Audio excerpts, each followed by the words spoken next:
स्वर्णोदयदीप्तिम् अखिलभुवनचैतन्यप्रसारम्। నమస్కారం. మన ధర్మం కార్యక్రమానికి స్వాగతం. ఇవాళ మన ధర్మం కార్యక్రమంలో మన ధర్మ సందేహాల్ని నివృత్తి చేసేందుకు మనతో పాటు ఉన్నారు ప్రముఖ ఆధ్యాత్మికవేత్త డాక్టర్ ఆకెళ్ల విభీషణ శర్మ గారు. గురుగారు నమస్కారం. నమస్కారం అండి. గురుగారు, తిరుచానూరు అమ్మవారికి ఈ కార్తీకంలో బ్రహ్మోత్సవాలు నిర్వహిస్తారు కదా, ఈ బ్రహ్మోత్సవాలు ఎందుకు కొనసాగుతాయి? పంచమీ తీర్థ వైశిష్టం ఏంటో తెలియజేస్తారా? తిరుచానూరు అమ్మవారికి జరిగేటువంటి కార్తీక బ్రహ్మోత్సవాలని పంచమీ తీర్థ మహోత్సవాలు అని కూడా అంటారు. ఎందుకంటే మామూలుగా అమ్మవారు ఆవిర్భవించినటువంటి తిథి కార్తీక మాసంలో శుక్లపక్షంలో పంచమి తిథి నాడు. అంటే ఆ రోజు క్షీరసాగరంలో ఎలా అయితే ఆవిర్భవించిందో అమ్మవారు, దేవదానవులు చిలికితే పాలసముద్రాన్ని, అలాగా 12 ఏళ్ళు వెంకటేశ్వర స్వామి వారు తపస్సు చేస్తే భృగు మహర్షి చేసిన అపరాధానికి భర్త పైన కోపగిచ్చింది లక్ష్మీదేవత. అప్పుడు కలియుగంలో శ్రీనివాస స్వామి సూర్యుడిని అక్కడ ప్రతిష్ఠించి తిరుసుకనూరు అంటారు, అదే తిరుచానూరుగా మారింది. అక్కడ సూర్య ప్రతిష్ఠ చేసి తూర్పు ముఖంగా ఆ సూర్యుడిని చూస్తూ 12 ఏళ్ళు శ్రీనివాసుడు తపస్సు చేస్తే తపఫలంగా కార్తీక మాసంలో శుక్లపక్షంలో పంచమి తిథి నాడు క్లుప్తారంభా కనక కలశై అభ్యసించన్ గజేంద్రా, 8 పక్కల ఉండే దిగ్గజాలన్నీ కూడా లక్ష్మీ అమ్మవారిని అభిషేకం చేస్తూ ఉంటే ఆవిడ ఆవిర్భవించింది. తతశ్చావిరభూల్ లక్ష్మి శ్రీరమా హృదయేశ్వరి రంజయంతి దిశః కాంత్యా విద్యుత్ సౌదామినీయథ. సుధామ పర్వతం దగ్గర నుంచి వచ్చే మెరుపు తీగ ఉంటుంది కదా, అంటే మామూలుగా సౌదామిని అని మెరుపు తీగ పేరు ఉంది, కానీ సుధామ పర్వతం దగ్గర అది ప్రారంభమవుతుంది, అక్కడ ఇంకా తేజస్సు ఉంటుంది. దాన్ని మించిన తేజస్సుతో అమ్మవారు ఆవిర్భవించింది కార్తీక మాసంలో పంచమి తిథి నాడు. దాన్ని పురస్కరించుకుని ఆ రోజు అవబృధాన్ని, అంటే ఈ పంచమీ తీర్థ మహోత్సవాన్ని నిర్ణయించుకుని 9 రోజులు ముందు జరిగేటువంటి బ్రహ్మోత్సవాలే ఈ కార్తీక బ్రహ్మోత్సవాలు. అయితే ఇవి కార్తీక మాసం అయిపోయాక జరుగుతున్నాయండి అని అడుగుతున్నారు. ఎందుకు అని అంటే కార్తీక మాసం అనేటువంటిది నిర్ణయం 3 రకాలుగా జరుగుతుంది మన భారతదేశంలో. ఔత్తరాహికులు బారహస్పత్యమానం, వాళ్ళ కార్తీక మాసం వేరు. అలాగే తమిళ దేశంలో ఆచరించేటువంటిది సౌరమానం, వాళ్ళ కార్తీక మాసం వేరు. మంది చాంద్రమానం ఆంధ్రులది, కనుక మన కార్తీక మాసం వేరు. కాబట్టి అక్కడ మహాలక్ష్మీదేవి సన్నిధానంలో, అంటే పద్మావతి దేవికి తిరుచానూరులో జరిగేటువంటి పంచమీ తీర్థాంతంగా పరిపూర్ణమయ్యేటువంటి ఈ కార్తీక బ్రహ్మోత్సవాలు ద్రవిడ సంప్రదాయంలో జరుగుతున్నాయి. కనుక పాంచరాత్రి భగవత్ శాస్త్రోక్తంగా జరుగుతున్నాయి. ఆశ్చర్యం చూడండి, స్వామివారికేమో వైఖాన సాగమోక్తంగా, అంటే విఖనస మహర్షి చెప్పినట్లుగా జరుగుతోంది. ఒకప్పుడు సోమకాసురుడు వేదాలను అపహరించాడు, మరి వేదాలు లేకపోతే భగవంతుడి పూజ ఎలా చేస్తాం? అప్పుడు 5 అహోరాత్రాల్లో 5గురికి, అనంతుడు, గరుడు, లక్ష్మి, విశ్వక్సేనుడు, నారదుడు, వీళ్ళకి తనని ఎలా ఆరాధన చేయాలో నేర్పించి మత్స్యావతారంలో మహావిష్ణువు వెళ్ళి పోరాడి తిరిగి వేదాలని బ్రహ్మగారికి తెచ్చి ఇచ్చాడు. అప్పటి నుంచి మళ్ళీ వైదిక పూజలు వచ్చాయి. కనుక తన నాథుడే ఉపదేశించినటువంటి పూజా విధిలో తనకి పూజలు జరగాలని పాంచరాత్రి ఆగమ శాస్త్ర విహితంగా అమ్మవారి బ్రహ్మోత్సవాలు జరుగుతాయి. అలాగే ఈ సౌరమానాన్ని అనుసరించి జరుగుతాయి. ఇప్పుడు వాహన సేవలంటూ జరుగుతూ ఉంటాయి కానివ్వండి, సామాన్య భక్తులు అసంఖ్యాకంగా ఇసుక వేస్తే రాలనంతగా, అంటే నేల మీద రాలదు, మనిషి మీద పడాలి, కాస్త ఇసుక తీసుకెళ్ళ వెళ్ళి జరలేరనుకోండి భక్తుల మీద పడుతుంది. అంత కిటకిటలాడిపోయేట్లుగా భక్తులు వస్తారు తిరుచానూరుకి. ఎప్పుడు మిగతా ఎన్ని వాహనాలు గొప్పవే కదా, అమ్మవారు ఎక్కాక ప్రతి వాహనానికి పవిత్రత ఉంటుంది కదా, కానీ పంచమీ తీర్థ మహోత్సవాలకు వస్తారు. ఎందుకంటే అమ్మ ఆవిర్భవించినటువంటి రోజు. అసలు వెంకటేశ్వర స్వామి తిరుమలలో ఉంటారండి. ఆ సమయంలో గుడి మూసేస్తారు, పొద్దున్నే ప్రాభాతికి పూజలు చేసేసి సుప్రభాతాదులు నిర్వహించేసి అక్కడి నుంచి పసుపు పణ్యారం అవన్నీ ఏనుగుల మీద గౌరవంగా తెచ్చేసి తిరుచానూరులో అమ్మవారికి అభిషేకం చేస్తారు. ఆ తర్వాత చక్ర రూపస్య చక్రిణ, స్వామివారికి కానీ అమ్మవారికి కానీ ఆత్మస్థానీయుడు చక్రతాళ్వార్లు కనుక చక్రతాళ్వార్లు సరసన అమ్మవారి యొక్క పూజ జరుగుతుంది. తిరుమలలో కూడా ఉత్సవాంతంలో స్వామివారికి ఆయాసం కలుగుతుంది, ఉత్సవాంతంలో అమ్మవారికి ఇన్ని వాహనాలు ఎక్కింది కాబట్టి ఆవిడకి శ్రమ కలుగుతుంది. ఈ శ్రమ పరిహారార్థం స్నానం చేయించాలి కాబట్టి విగ్రహాన్ని పట్టుకెళ్ళి జలాల్లో ముంచేద్దామని చేస్తే అది పవిత్రత కాదు. కాబట్టి వాళ్ళకి ఆత్మస్థానీయమైనటువంటి చక్రతాళ్వార్లకు కూడా సమానంగా పూజ చేసి ఆ చక్రతాళ్వారిని తీసుకెళ్ళి అవబృధం చేస్తారు. కనుక చక్రతాళ్వారు లాంటి మహానుభావుడు మునిగినటువంటి సమయంలో మేము కూడా మునుగుతున్నాము అని చెప్పి ఆ కార్తీక బ్రహ్మోత్సవాల్లో జరిగేటువంటి ఆ పంచమి తీర్థ వేళ అందరూ స్నానాలు చేస్తారు. అందుకని చెప్పి ఆ పంచమి తీర్థ మహోత్సవాలు అని అంటే తిరుచానూరు క్షేత్రం చుట్టుపక్కల ఉండేటువంటి వాళ్ళందరూ కూడా ఒంట్లో బాగాలేకపోయినా ఎన్ని పనులున్నా అన్నీ మానేసి అలా పరుగున వచ్చి అక్కడ స్నానం చేసి లక్ష్మీదేవత కటాక్షం మనకు దొరికింది, మన జన్మ చరితార్థమైంది, పూర్వజన్మ సుకృతం వల్లనే మనకి భాగ్యం లభించింది అని అంటారు. కనుక అమ్మవారి బ్రహ్మోత్సవాలు కార్తీక మాసం అంటే సౌరమానాన్ని అనుసరించి జరుగుతాయి. ఈ పంచమీ తీర్థ మహోత్సవాలు పరమ పవిత్రమైనటువంటివి కనుక ఆ పంచమీ తీర్థ మహోత్సవాల్లో శిరోభూషణమైనటువంటి ఆ స్నానానికి అంతటి ప్రాధాన్యత. దాని పేరు కూడా పద్మపుష్కరిణి, అంటే పద్మావతీ దేవి ఆవిర్భవించినటువంటి సరోవరం కనుక దాని పేరు పద్మపుష్కరిణి. ఎన్నో పద్మాలు, కాంచన కమలాలు తెచ్చిపెట్టారు. అక్కడ ఉండే పద్మాలు ఇక్కడికి తెస్తే బాగుండదని పద్మంలో అమ్మవారు ఆవిర్భవిస్తుందని శ్రీనివాస స్వామి ఆకాశగంగలో ఉండేటువంటి దివ్యమైనటువంటి కాంచన కమలాలు తెచ్చారు. కాబట్టి ఆ పద్మాలు, కాంచన పద్మాలు ఉన్నటువంటి ప్రదేశం కనుక దాన్ని కాంచన పద్మ సరోవరం అని కూడా మహర్షులు కొనియాడారు.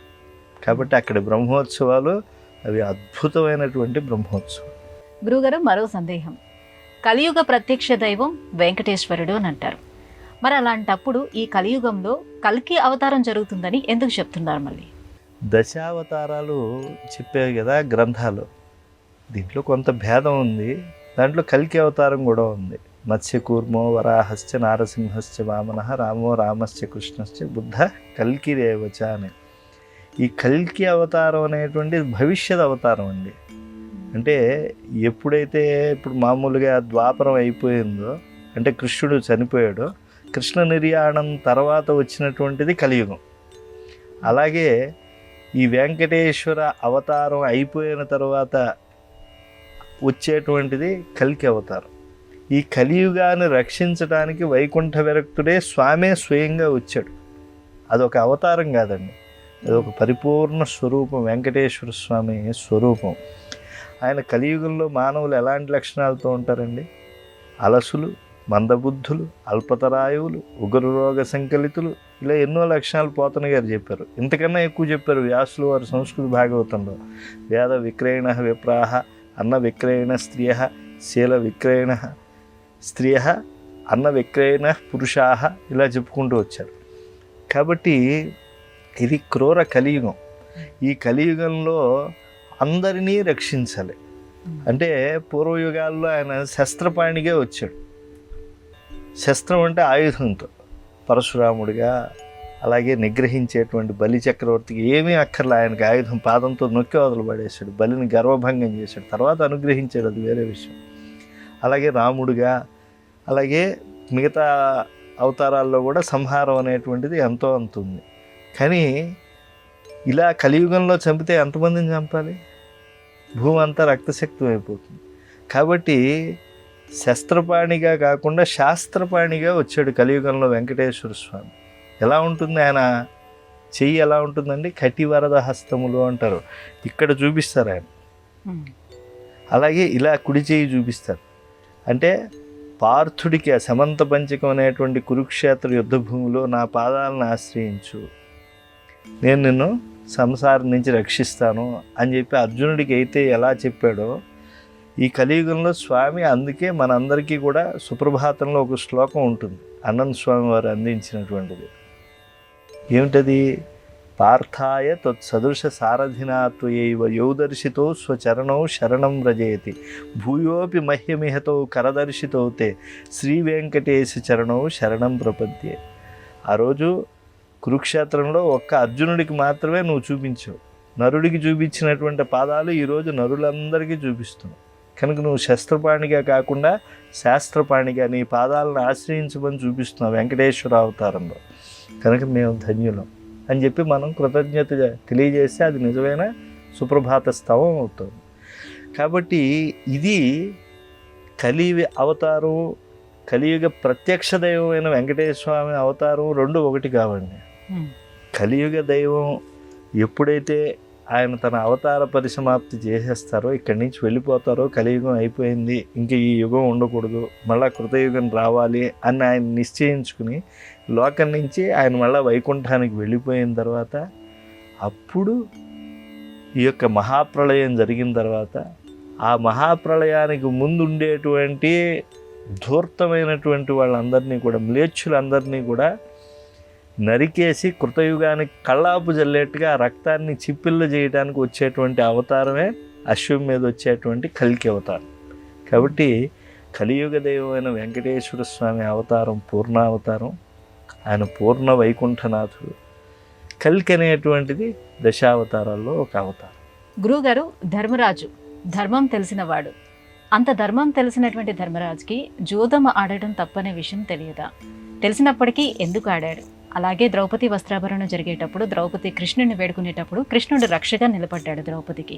ధర్మరాజుకి ఎందుకు నిలబడలేదు? మనం మహాభారతం అంటే ఏమనుకుంటామంటే ఈ అన్నదమ్ముల పొట్లాట ఒకటే పోట్లాట ఉంది చూసారా.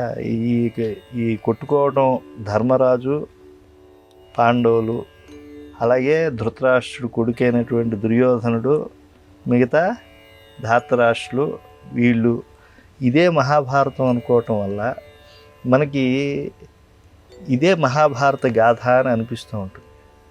కానీ మహాభారతం అని అంటే కృష్ణ కథ. అది ఎన్నో తీర్థాలు ఉంటాయి, ఎన్నో పుణ్యక్షేత్రాల గాథలు ఉన్నాయి, ఎంతో కృష్ణ వైభవం ఉంది. భగవాన్ వాసుదేవోత్ర కీర్త్యతేత్ర సనాతన. మహాభారతానికి నాయకుడు ఎవరు అంటే ధర్మరాజు కాదు, కృష్ణుడు. కృష్ణ కథామృతమే భాగవతం అయితే స్పష్టంగా తెలిసిపోతుంది. కానీ మహాభారతంలో ధర్మము గురించి చెప్పినా ధర్మస్వరూపుడైనటువంటి పరమాత్మ గురించి, అదంతా తీర్థాల గురించి చెప్పినా తీర్థస్వరూపుడైనటువంటి పరమాత్మ గురించే. అంతా కృష్ణ కథామృతం. అదంతా కృష్ణుణ్ణి హృదయంలో పెట్టుకున్నటువంటి వాడు కనుకే రక్షింపబడ్డాడు ధర్మరాజు. ధర్మో వివర్ధతి యుధిష్ఠిర కీర్తనేనా అని ఎందుకు చెప్పారండి? ధర్మము, సత్యము కృష్ణుడు స్వయంగా పూనుకుని రక్షిస్తాను అని చెప్పి ఆయన చెప్పాడు.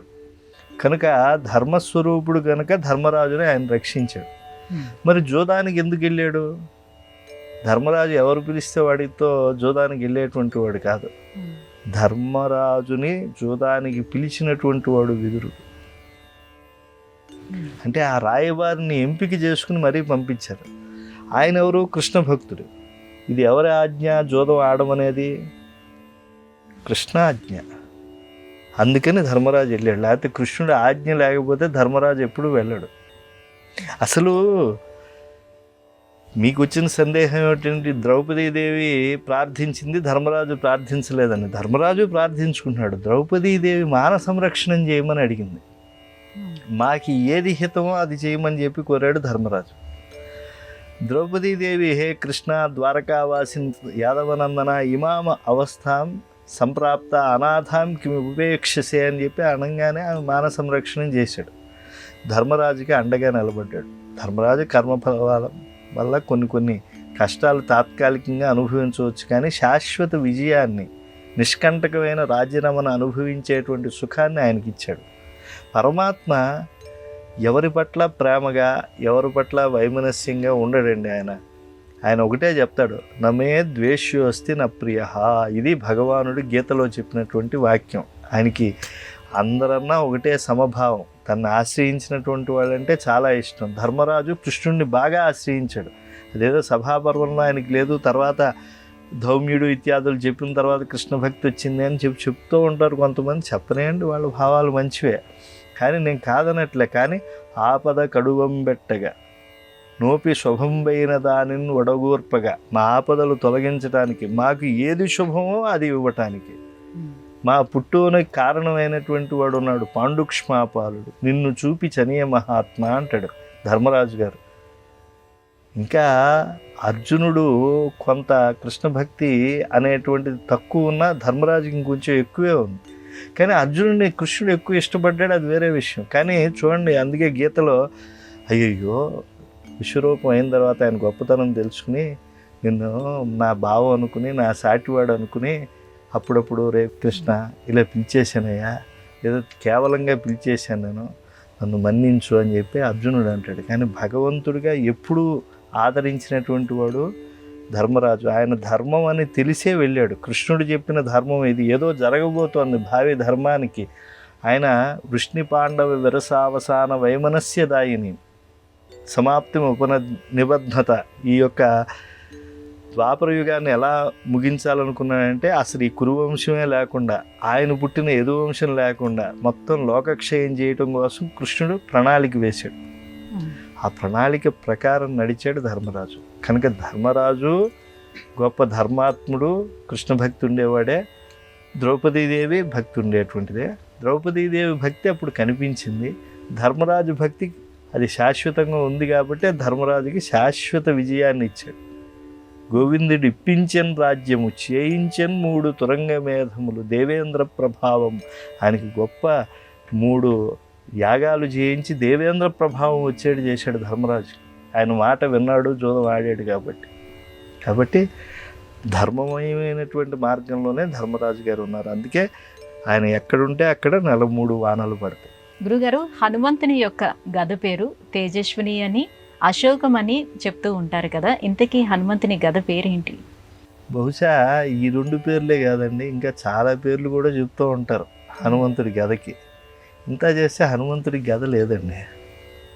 మనం రామాయణం నేను బాగా ప్రతి అక్షరం కూడా వేలాది మంది సాక్షిగా నేను సుందరకాండలో ప్రతి శ్లోకం తాత్పర్యం చెప్పినటువంటి వాడిని. ఇటీవలే ప్రసార మాధ్యమంలో అన్ని విగ్రహాల దగ్గర గద అనేది ఉంటుంది కదా, పెడుతూ ఉంటారు ఏదో ఒకటి. అంటే దేవుడి దగ్గర ఏదో ఆయుధం ఉంటుంది కదా, మన ఆంజనేయ స్వామి వారి దగ్గర కాస్త గద పెడితే ఉత్సాహంగా ఉంటుందని పెడుతూ ఉంటారు. పెడితే ఆయన ఏం కాదండి, ఏం పెడితే ఎందుకు వద్దంటాడు ఆయన. కానీ ఆయన ఎప్పుడు ఏ ఆయుధం వాడలేదండి. ఆయన సుందరకాండలో మీరు గమనించండి, ఆయన ఎప్పుడైతే 100 యోజనముల సముద్రాన్ని దాటి వెళ్ళటానికి సంకల్పించాడో తననే తాను ఆయుధం, నేనే రామబాణాన్ని అనుకున్నాడు. ఆయన అనుకుని ఆయన సముద్ర లంఘనం చేశాడు. ఆయన ఏ గదా పట్టుకుని ఆయన వెళ్ళలేదండి, ఆయన రిక్తహస్తాలతో వెళ్ళాడు. అక్కడ లంకలో స్పష్టంగా ఆయనే చెప్పాడు, నువ్వెవర్రా అనేది అందరికీ తెలియాలి కదా అడిగితే. అందుకని ఆయనే చెప్పాడు, దాసోహం కోసలేంద్రస్య రామస్య అక్లిష్ట కర్మణ. రాముడి యొక్క దాసుని నేను, ఏ పనైనా సులభంగా చేసేటువంటి రాముడి యొక్క పాలనలో ఉండేటువంటి మా సుగ్రీవుడికి జయం అవ్వాలన్నాడు. జయత్యతిబలో రామో లక్ష్మణశ్చ మహాబల రాజా జయతి సుగ్రీవో రాఘవేణ అభిపాలిత. ఇంత సరే, ఇవన్నీ బాగానే ఉన్నాయి, నువ్వెవర్రా అంటారు కదా. అందుకని దాసోహం కోసలేంద్రస్య, నేను రాముడికి దాసుని అని చెప్పి చెప్తూ, హనుమాన్ అని చెప్పి శత్రు సైన్యానాం నిహంత మారుతాత్మజ, నేను వాయుదేవుడి వరపుత్రుడిని, హనుమాన్ అని నన్ను అంటారు అని చెప్పి లంకానగరం నడిబొడ్డులో చెప్తూ, ఈ రావణుడు కాదు, ఈ 10 తలల పురుగు ఒకడే కాదు, ఇలాంటి రావణులు 100 మంది వచ్చినా చంపేస్తాను. అప్పుడు అక్కడ వాళ్ళకి సందేహం వస్తుంది కదా, ఈ దగ్గర ఏ ఆయుధం లేదు, ఎలా చంపేస్తాడని. నాకు ఏ ఆయుధం అవసరం లేదు. శిలాభిస్తు ప్రహరత పాదపైశ్చ సహస్రశ నరావణ సహస్రం మే యుద్ధే ప్రతిఫలం భవేత్. 100 మంది రావణులు కూడా నాకు ఎదురు కాదు. ఈ లంకలో ఉండేటువంటి వందలాది రాళ్ళు తీసుకుని కొట్టి చంపేస్తా. రాయి కనబడకపోతే ఏం చేస్తావు? పాదపములు ఉన్నాయి కదా, ఆ పాదపంతో కొట్టి చంపేస్తా. ఆంజనేయ స్వామి పిడిగుద్దు కూడా చాలా గొప్పదండి, మంచి విషయం చెప్పారు, మీరేం తక్కువ విషయం చెప్పలే. ఒకసారి యుద్ధకాండలో లక్ష్మణస్వామి వీళ్ళని మూర్చ కొడితే కోపం వచ్చేసింది ఆంజనేయ స్వామి వారికి. ఒక్క పిడుగుద్దు గుద్దాడండి ఆంజనేయ స్వామి. ఉమ్. ఆంజనేయ స్వామి వారు గుద్దేటప్పటికి రావణాసురుడు ఆశ్చర్యపోయాడు. ఆశ్చర్యం ఏంటంటే హనుమంతుడు కూడా ఆశ్చర్యపోయాడండి అప్పుడు. ఇది మనం గుర్తించాలి. ఉమ్. రావణాసురుడి ముక్కు చెవుల్లో రక్తం వచ్చేసింది. ఏమిట్రా ఇంత దెబ్బ కొట్టాడు వీడు ఆంజనేయుడు అని చెప్పి ఆయన ఆశ్చర్యపోతే, ఆంజనేయ స్వామి వారు ఎందుకు ఆశ్చర్యపోయారు? నేను దెబ్బ కొడితే చచ్చిపోవాలి కదా, ఎవడైనా సరే వీడు ఇంకా బతుకున్నాడు ఏమిటి పదితలవాడు అని చెప్పి ఆయన ఆశ్చర్యపోయాడు. కాబట్టి ఆయన పిరుగుద్దులతో చంపుతాడు, లేకపోతే రాళ్లతో కొట్టి చంపుతాడు, చెట్లు పీకి చంపుతాడు, అంతే తప్పించి ఆయన ఏ ఆయుధం వాడినట్టుగా లేదండి. కాబట్టి ఆంజనేయ స్వామి వారి గదకి మనం ఏ పేరైనా పెట్టుకోవచ్చు. మనం పెట్టాం కాబట్టి గద, ఆయన ఏం పెట్టుకోలేదు కాబట్టి. గురుగారు, ఆలయ దర్శనం అనేది పరమ పవిత్రమైనది. అటువంటి ఆలయ దర్శనం చేసుకున్న తర్వాత నేరుగా ఇంటికే రావాలా? ఇతర ప్రదేశాలకి వెళితే ఏమైనా ఇబ్బంది ఉంటుందా? ఆలయ దర్శనం చేసుకున్నాక ఇంటికే రావాలని ఏం లేదండి. ఎక్కడికన్నా మనం వెళ్ళొచ్చు. ఆఫీస్కి వెళ్తూ ఉంటే ఆలయం కనిపిస్తే ఉత్సవం జరుగుతుంటే కాసేపు చూసి మనం నమస్కరించుకుని వెళ్ళవచ్చు. కానీ ఒక విషయం గుర్తుపెట్టుకోవాలి, సంక్రమణాలప్పుడు ఎప్పుడైనా కూడా ఇతరమైన ఇబ్బందులు చాలా చెప్పబడ్డాయి. కొన్ని తిథుల్లో, కొన్ని సమయాల్లో. అప్పుడు నేరుగా ఇంటికి వచ్చేసారు. ఇంటికి వచ్చి ఆ తర్వాత మళ్ళా ఇప్పుడు నేను ఆలయానికి వెళ్ళాను, ఎవరో పోయారని చెప్పి తెలిసింది. ఆలయం నుంచి అలాగే ఆ పోయినటువంటి వాళ్ళని పరామర్శ చేయడానికి వెళ్ళకూడదండి. నేను ఆలయం నుంచి ఇంటికి వచ్చి శుచి స్నాతుని లేకపోతే కాళ్ళు కడుక్కుని తర్వాత వేరే పనికి వెళ్ళాలి. అంతే తప్పించేసి ఆలయం నుంచి అన్ని సమయాల్లో నేరుగా వేరే వాటికి వెళ్ళకూడదు అని చెప్పి కూడా ధర్మశాస్త్రాలు చెప్పాయి. దీన్ని బాగా వైజ్ఞానికంగా ధర్మశాస్త్రాలను అనుసరించి చేయాలి. నిత్యము అయితే వ్యావహారికంగా దేవాలయాన్ని చూసి మనం ఏదో మామూలు పనులకైతే వెళ్ళొచ్చు. కానీ కొన్ని విశేషమైనటువంటి సమయాల్లో మాత్రం ఇంటికి వచ్చే వెళ్ళాలి. గురుగారు, దీపం ద్వారా అన్నిటినీ పొందవచ్చని పెద్దలు చెప్తారు. దైవం కన్నా దీపశక్తి ఘనమైనదా? అంటే దీపం వేరు దైవం వేరు అనే భావం మనకు ఉండకూడదండి. ఎందుకంటే దీపేన సాధ్యతే సర్వం సంధ్యాదీప నమోస్తుతే అని దీప ప్రజ్వలనం చేసే మనం పూజాధికాలన్నీ చేస్తున్నాం. దీపం జ్యోతి పరం బ్రహ్మ, దీపం జ్యోతి సనాతన, దీపేన సాధ్యతే సర్వం అని చెప్పి చెప్తున్నాం. దీపం వల్ల అన్నీ పొందవచ్చని. ఈ దీపం ఎవరు? పరమాత్మస్వరూపం. పైగా ఈ అగ్ని సాక్షిగానే మనం సమస్త దేవతల్ని ఆరాధించడం అనేటువంటిది ఉంది. అగ్నిర్దేవానాం అవమహ విష్ణు పరమహ అని చెప్పి వేదం చెప్తోంది. దేవతలందరిలోకి చిన్నవాడు. అందుకే అగ్ని ముఖావై దేవాహ అంటారు. అగ్ని ద్వారానే అన్నీ మనం ఇస్తూ ఉన్నాం. మామూలుగా ఇప్పుడు హవ్యాలు వేస్తారు ఉత్తమ దేవతలకి, కవ్యాలు వేస్తారు పితృదేవతలకి, అన్నీ అగ్ని ద్వారా సమర్పిస్తారు. అందుకే మీకు శ్రీ సూక్తాదుల్లో జాతవేద మమావహ ఇలాంటి వాక్యాలు ఉన్నాయి కదా. అలాగే దుర్గా సూక్తంలో అగ్నిస్మరణ ఉంది కదా. కాబట్టి ఇవన్నీ ఏంటంటే అగ్ని ద్వారా పొందాలి. మనం పూజ మొదలు పెట్టాలంటే కూడా దీపాన్ని మొదలు పెడుతుంది. అంటే ఏంటి? భగవంతుని యొక్క శక్తి ఆవు నేతితో వెలిగించడం అనేటువంటిది సంప్రదాయం. లేదు ఇంకా కూడా ఇప్పుడు కాళికాదేవికి ఏదో కాస్త వేప నూనె వేయటం అనేటువంటిది ఉంది.